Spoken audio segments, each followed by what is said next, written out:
使用方法：按最低水位线加入常温水，取下加湿瓶，装入约半瓶干净的水。之后旋紧于瓶盖上，加入 A.G， 并稍微摇晃使 A.G 溶解。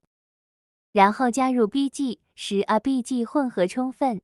如需使用耳挂式供氧，只需将吸气管连接耳挂和杯盖插口，氧气浓度测量。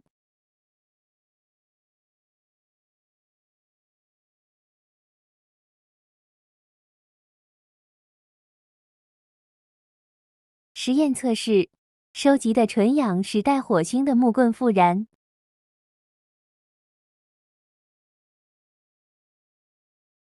请根据实际使用条件参考此用法用量。